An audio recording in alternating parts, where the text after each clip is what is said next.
नमस्कार, मैं हूं आशीष वर्मा। मॉर्निंग कॉल में आपका स्वागत है। शुरुआत इस वक्त की हेडलाइंस के साथ। ग्लोबल मार्केट से कमजोर संकेत, एशिया पर शुरुआती दबाव, एसजीएक्स निफ्टी भी 0.25% नीचे। शुक्रवार को 0.25% तक गिरे थे अमेरिकी बाजार। हालांकि आज यूएस फ्यूचर्स में दिख रही है हल्की रिकवरी। रूस की ओर से प्रोडक्शन में कटौती से कच्चे तेल में तेजी, भाव $83 के निकला पार। वहीं गोल्ड के भाव में नजर आ रहा है कंसोलिडेशन। मेघालय और नागालैंड में आज विधानसभा चुनावों के लिए डाले जाएंगे वोट। 2 मार्च को आएंगे नतीजे। और शराब घोटाला मामले में दिल्ली के उप मुख्यमंत्री मनीष सिसोदिया को सीबीआई ने किया गिरफ्तार। आज कोर्ट में होगी पेशी।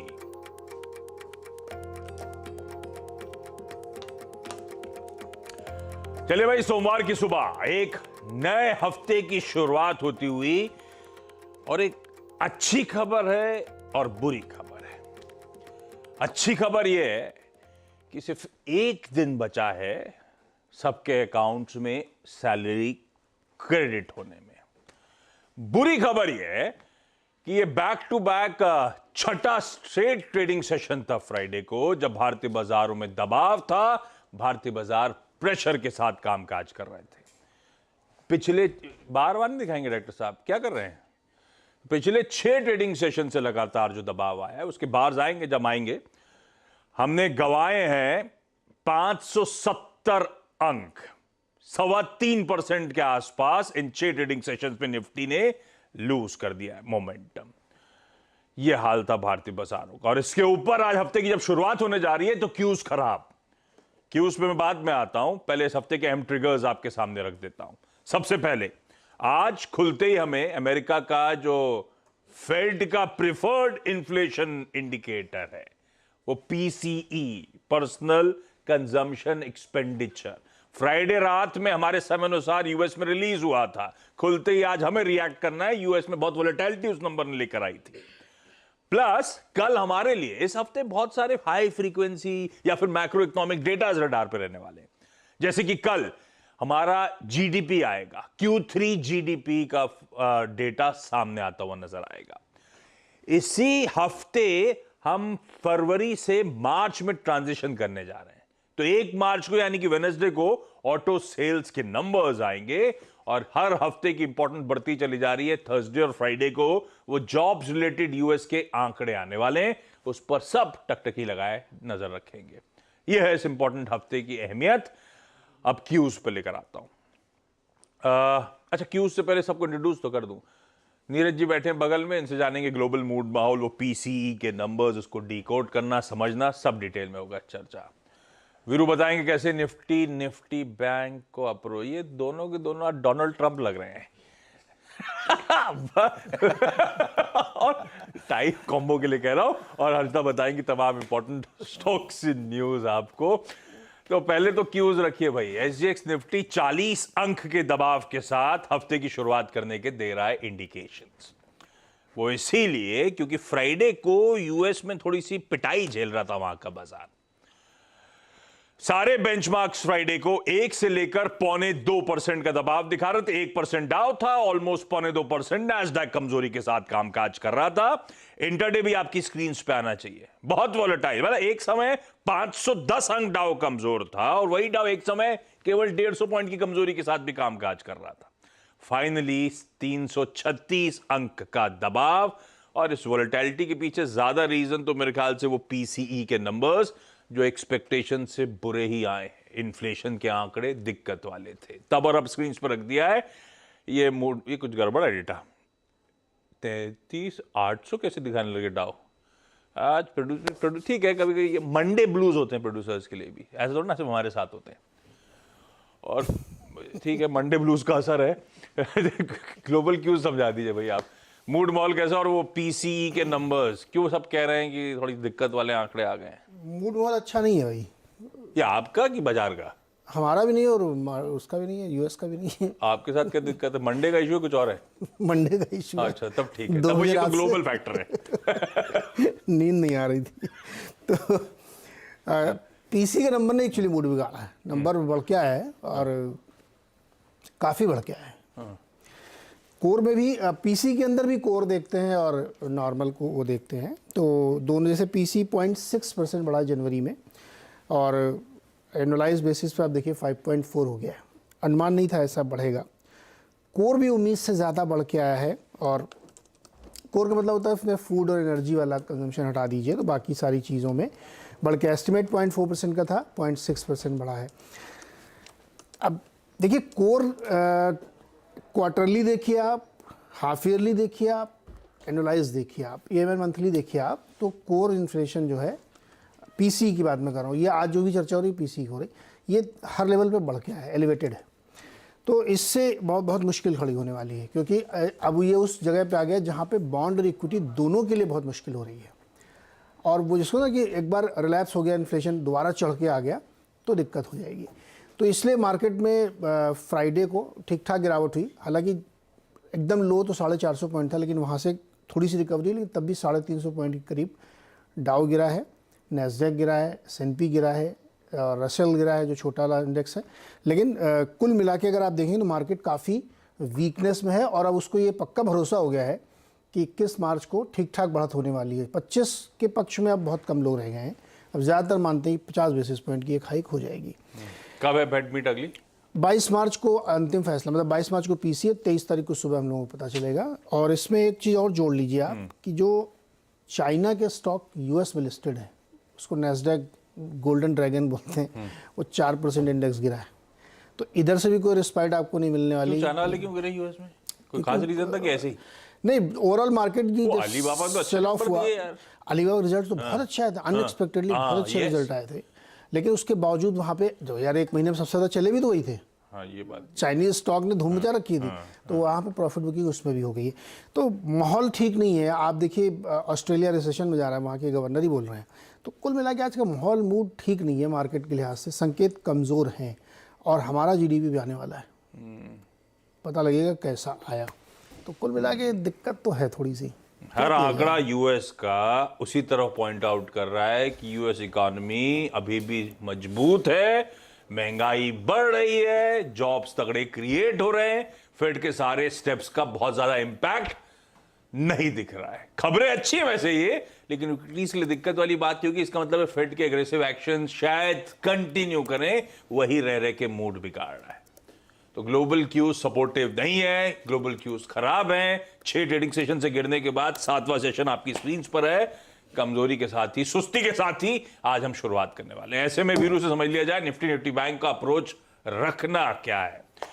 वीरू गुड मॉर्निंग भाई, कहां रिस्पाइट आएगी, कब रिस्पाइट आएगी, कैसे प्लेस्ड हम इस बाजार में? देखिए आशीष, अभी बेचने वाले पे जुनून सवार है, तो रिस्पाइट कब तक आएगी ये कहना बहुत मुश्किल है। एंड दैट्स FIS, ठीक है। उनके स्टैट्स को देखिए, गुरुवार एक दिन था जब वो अपनी शॉर्ट्स को थोड़ी कवर कर सकते थे, बट नहीं, वो अपनी शॉर्ट्स पे लगातार कैपिटलाइज कर रहे हैं। शुरुआत करेंगे आज FIS के कॉन्ट्रैक्ट से ही। आशीष, आपकी स्क्रीन पे जो डायग्राम आएगा, FIS नेट शॉर्ट कॉन्ट्रैक्ट्स को कैपिटलाइज कर रहे हैं। अगर आप लास्ट शुक्रवार के सेशन को देखें तो वहां भी उनकी तरफ से लगभग 1470 करोड़ रुपए की सेलिंग आई। ये देखिए आपके स्क्रीन पे आशीष, मतलब ये बहुत ज्यादा नेट शॉर्ट पे थे। तो एक एक्सपेक्टेशन थी कि क्लोजर टू एक्सपायरी या फिर first day of the series क्या कवरिंग आती, नहीं, अभी तक वैसे कोई इंडिकेशंस नहीं है। DIs की मनी इंट्राडे शॉर्ट्स को अगर आप देखें, पुल बैक्स को थोड़ा जनरेट करती हैं, बट वो कोलैप्स हो रहा है आशीष। FIs के नेट शॉर्ट्स कैपिटलाइज होते हुए 260 करोड़ रुपए का इंडेक्स उन्होंने शुक्रवार को भी बेचा, 138 करोड़ रुपए का इंडेक्स स्टॉक फ्यूचर उन्होंने शुक्रवार को बेचा। कॉल लॉन्ग 87,000, उसके अगेंस्ट लगभग 1 लाख कॉल शॉर्ट हुई। मतलब कॉल शॉर्ट के कॉन्ट्रैक्ट्स काफी बड़े और बहुत साइजेबल पुट राइटिंग उनकी तरफ से नहीं है। इनफैक्ट पूरे बाजार में पुट राइटिंग नहीं है। तो FIs के स्टेट्स खराब है, कैश का लिक्विडेशन, इंडेक्स की शॉर्टिंग क्रमबद्ध तरीके से जारी है। एक और चीज जो खराब हुई शुक्रवार को, आपका एक सबसे मजबूत इंडेक्स दैट्स निफ्टी IT, वो क्लोज हो गया 20 डे एक्सपोनेंशियल मूविंग एवरेज के ऊपर, नीचे माफ कीजिएगा, मतलब वो जो इंट्राडे पुलबैक्स आते थे वो बार बार निफ्टी आईटी जनरेट करता था, लेकिन वो भी अब 20 डेमा के नीचे आशीष क्लोज हो चुका है। अब क्या करें? देखिए, मैं गुरुवार को भी बोला था, शुक्रवार को भी बोला था और अभी भी बोल रहा हूं, इन शॉर्ट्स में से निकल के आने के लिए, शॉर्ट कवरिंग आने के लिए बहुत जरूरी है कि आप एक पर्टिकुलर पॉइंट क्रॉस करें जो कि शुक्रवार का भी हाई था, सॉरी गुरुवार का भी हाई था, दैट्स 17,623। आप देख सकते हैं आपकी स्क्रीन पे आशीष, कॉल राइटर्स नीचे आए हैं 17,500, 17,600 पे सबसे स्ट्रॉन्ग कॉल राइटिंग हुई है 17,600 की स्ट्राइक पे। पुट राइटर्स के पास बहुत कन्विक्शन नहीं है, बट स्टिल 17,400 की पुट लगभग 40 लाख का आउटस्टैंडिंग वही होल्ड करती है। जरा प्लीज लेके आइएगा एक बार पिरामिड्स आपकी स्क्रीन पे, कैसे on the very first day of series शुक्रवार को कॉल राइटर्स जो कि 17,700 पे थे, 600 पे थे, वो अब थोड़ा सा नीचे अगर आप देखें आशीष प्लेस होने लगे हैं और उन्होंने एक स्ट्रॉन्ग ग्रिप ली है शुक्रवार के सेशन में 17,500 की स्ट्राइक पे। ये दो वाइल्ड ब्लू कैंडल्स, अप्रोच क्या रहेगी? देखिए आशीष, अगेन रेजिस्टेंस की प्लेट लेके आइएगा। ये पर्टिकुलर पॉइंट, ये शुक्रवार को भी पॉइंट था, ये गुरुवार को भी पॉइंट है और ये अभी भी पॉइंट है, एंड दैट्स 17,623 रेजिस्टेंस 1। जब तक पार नहीं होगा, शॉर्ट कवरिंग और सस्टेनेबल मूव्स नहीं आएंगे। तब तक के लिए आपकी अप्रोच यही है कि आप बेस 1 और बेस 2 को कंसिडर करते हुए सेल एंड राइज रखें, और हां, अपने ट्रेड्स को नीचे चेक जरूर करते रहें, क्योंकि 17,500 के नीचे याद रखिएगा एक लेवल था 17,420-30, that is 50 week exponential moving average. उसके बाद बहुत दूर तक कोई सपोर्ट नहीं है। मंथली कॉन्ट्रैक्ट में सिर्फ पुट्स कहीं पे खड़ी है तो 17,000 के जोन में। सो चैनल आपको मैंने बता दी, लेकिन उसमें थीम यही रहेगी, जब आपको हायर लेवल्स मिले इट्स अ सेल, स्पेशली अब बिलो 17,623 आशीष। आपका निफ्टी आईटी का क्रैक हो चुका है, आप 17,500 के नीचे ट्रेड कर रहे हैं। अब आते हैं निफ्टी बैंक पे आशीष। यहां पे जो कॉल राइटर 41,500 पे प्लेस था, वो अब उठ के नीचे 41,000 की स्ट्राइक पे आ गया है। उसने एक स्ट्रॉन्ग ग्रिप ली है 41,000 पे। निफ्टी बैंक का ये क्लोज आया 200 डे एक्सपोनेंशियल मूविंग एवरेज के नीचे। अभी कोई भी बैंकिंग स्टॉक फ्यूचर ऐसा नहीं है जो डिलीवर कर रहा हो, स्ट्रेंथ दिखा रहा हो, और बैंकों में शॉर्ट रोलओवर्स काफी हुए थे। याद रखिएगा 41,000 पे call writer, that's blue wild candle Ashish. यहां भी अप्रोच क्या रहेगी? RS1। शुक्रवार को भी RS1 क्रॉस नहीं हुआ था, जस्ट 350 तक गए, 350 से कोलैप्स हो गया। जब तक ये है, लेवल बेस्ड ट्रेडिंग करिए और हायर लेवल्स पे सेल, जब तक का जोन आपका 1 बाइसेक्ट नहीं होता आशीष। और बेस पे याद रखिएगा अपने ट्रेड्स को जरूर चेक करिएगा इंट्राडे में। सेकंड बेस स्पेशली कह रहा हूं क्योंकि वो बजट डे के आसपास का लो भी है, डेली वीकली चार्ट पे इंपॉर्टेंस रखता है, और 39,500 ये क्रिटिकल लेवल भी है। तो मेरी अप्रोच ये रहेगी दोनों ही इंडस्ट्रीज पे 41,350 और उधर 17,623, जब तक नहीं बाइसेक्ट हो रहा है, शॉर्ट कवरिंग आए, स्विंग सस्टेन करें, उस बात की संभावना आशीष कम लग रही है। वीकनेस परसिस्ट करेगी आशीष। बढ़िया, ये है निफ्टी बैंक की आज मंडे की स्ट्रेटजी। दिक्कत में पुप्पा बेचने में लगे हुए हैं, ध्यान रखिएगा। और इवन फ्राइडे और थर्सडे वो शॉर्ट सिस्टम में और क्रिएट होते हुए नजर आए। कहाँ 80-80.5 के आसपास सिस्टम में शॉर्ट्स बढ़ के 82% के आसपास पहुंचते हुए, तो बहुत ज्यादा शॉर्ट सिस्टम में, और वो लिंगर ऑन कर रहे हैं नई सीरीज में भी। एक वीकेंड पे सोशल मीडिया पे चार्ट्स आपने भी बहुत देखे होंगे वीरू, अपन दोनों को भी टैग करा था कई लोगों ने उस चार्ट पे, अगर आपने नोटिस करा। वो चार्ट थे निफ्टी के मंथली। हाँ, उसमें लोगों ने, अब क्या है, होप सबसे बड़ी वो क्या होता है, वो 3, अगर ये चार्ट में क्या बना हुआ है, जब भी मंथली 3 बार back to back red candles form होती हैं, 3 मंथ से पेन आता है, तो चौथा मंथ एक स्प्रिंग अप एक्शन दिखाता है। वो जो 3 बार गोले बने हुए हैं, वो वही कह रहे हैं बार बार, 3 महीने दबाव, उसके बाद एक स्प्रिंग अप एक्शन, 3 महीने दबाव, उसके बाद एक स्प्रिंग अप एक्शन। और होप जागी कि पिछले 3 महीने से हम दबाव देख रहे हैं निफ्टी पे, क्या मार्च सीरीज में एक स्प्रिंग अप एक्शन आएगा, नहीं आएगा। नहीं, पर यह ध्यान रखिएगा, ये सिर्फ हिस्ट्री है, डेटा वीरू ने स्पेसिफिकली मेंशन करा खासा कमजोर है, फिंगर्स क्रॉस ऐसा हो। हाँ वीरू, आशीष बताता हूं, यहाँ पे बात 3 महीने की नहीं है। हाँ। 3 कैंडल्स है, ठीक है, कहने वाले ने बिल्कुल सही कहा है, बट 3 महीने क्या, उनका लो क्या है?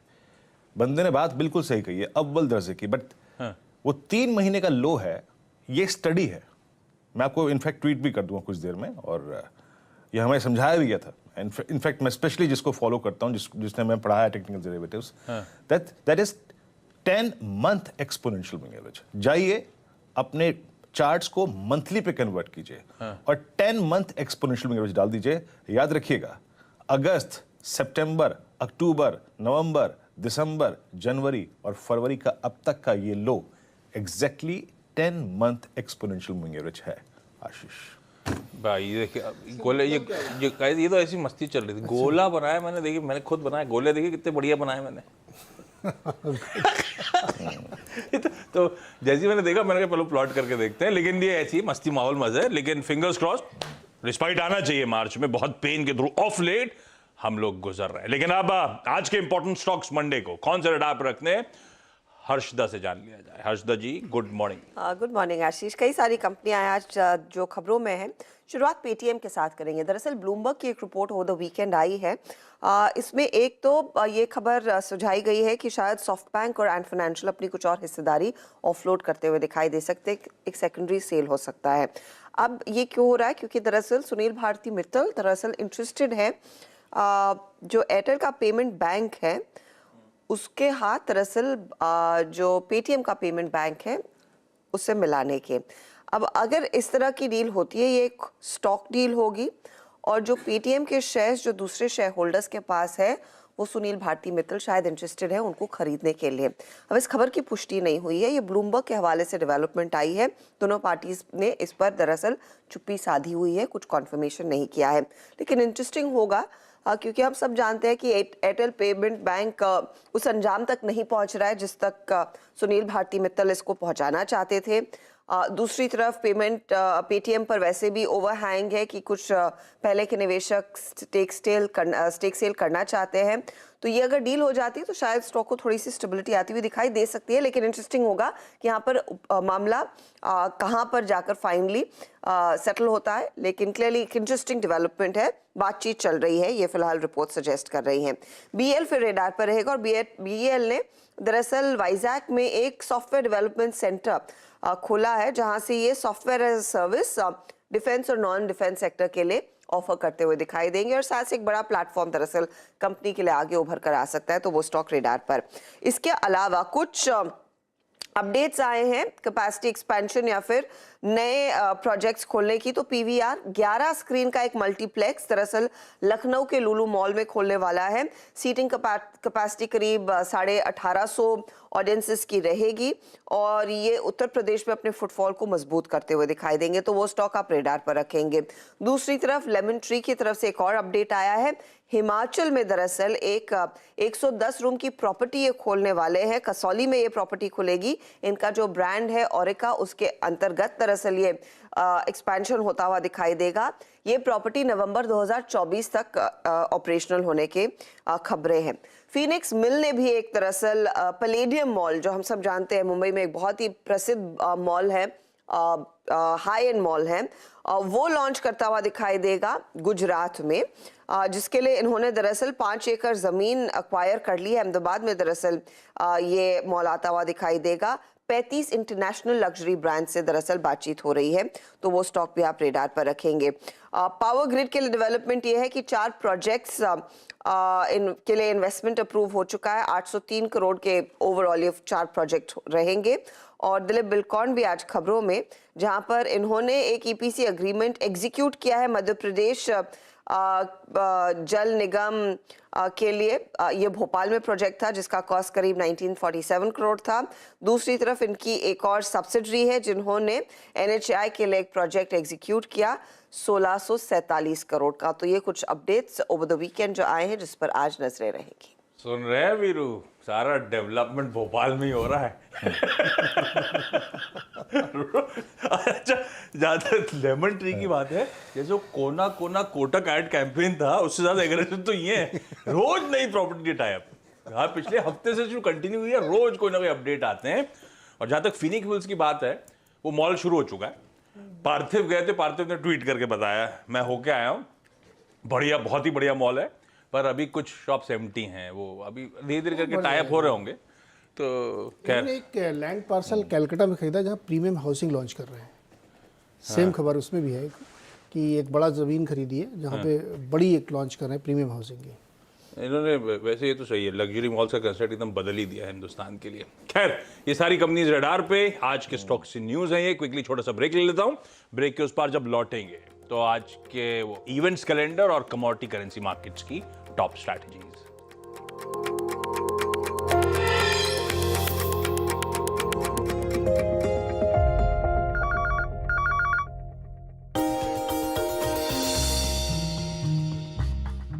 डू यू नो में आज हम बातचीत करने वाले हैं देश की one of the largest commercial vehicle manufacturer M&M के बारे में, महिंद्रा एंड महिंद्रा। दरअसल इसकी शुरुआत जो हुई थी वो JC, KC और गुलाम मोहम्मद साहब की तरफ से शुरुआत की गई थी। तो इस कंपनी का नाम था महिंद्रा एंड मोहम्मद।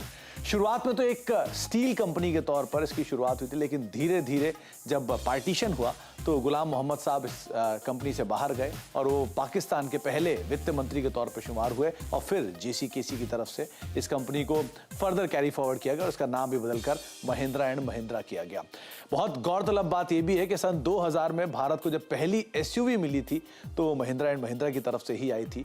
स्कॉर्पियो उसका नाम था। और एक और बहुत ही इंटरेस्टिंग फैक्ट यह है कि महिंद्रा एंड महिंद्रा अपना एक खुद का म्यूजियम भी चलाता है, जिसको वो आमतौर पे म्यूजियम ऑफ लिविंग हिस्ट्री के तौर पे जाना जाता है। वहाँ पर कई सारे पुराने ऑटोमोबाइल से रिलेटेड या महिंद्रा की हिस्ट्री से रिलेटेड इंटरेस्टिंग चीज़ें भी आपको वहाँ पे मिलेंगी। तो ऐसे कई सारे फैक्ट M&M से रिलेटेड हैं।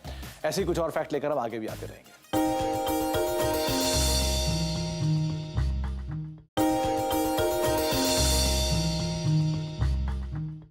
डू यू नो में आज हम बातचीत करेंगे देश की सबसे बड़ी पैसेंजर व्हीकल कंपनी यानी कि मारुति के बारे में।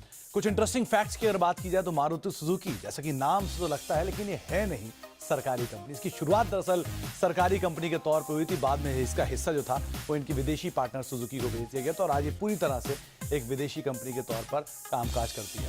इस कंपनी के पहले MD जो थे वो संजय गांधी साहब थे। हालांकि वो इसकी उनकी जो ड्रीम कार थी उसको ड्राइव नहीं कर पाए, लेकिन वो पहले MD के तौर पे कंपनी के शुमार हुए थे। कुछ और इंटरेस्टिंग फैक्ट्स की अगर बात की जाए तो पहली मारुति गाड़ी जो थी वो डिलीवर की गई थी ग्रीन पार्क के एक रेजिडेंट को, जिनका नाम था हरपाल सिंह साहब, और उस गाड़ी की कीमत थी महज 47,500 रुपए के आसपास। यानी कि आज से ठीक 39 साल पहले जब ये पहली गाड़ी मारुति ने डिलीवर की थी तो महज 47,000 रुपए के आसपास की थी, और वो भी ग्रीन पार्क के एक सिटीजन साहब को जिनको दी गई थी, और उन्होंने आखिरी तक उस गाड़ी को अपने पास होल्ड भी किया। तो ये मारुति से जुड़े कुछ इंटरेस्टिंग फैक्ट, आगे कुछ और फैक्ट्स लेकर आपके लिए आते रहेंगे।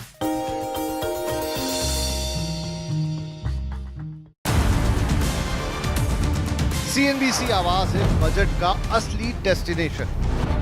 CNBC आवाज की बजट मेगा कवरेज का YouTube पर दबदबा। बजट के दिन YouTube पर मिले अपने कॉम्पिटिटर्स से 169% ज्यादा व्यूज। बजट के दौरान मिले आपके बेशुमार प्यार और विश्वास के लिए बहुत बहुत शुक्रिया।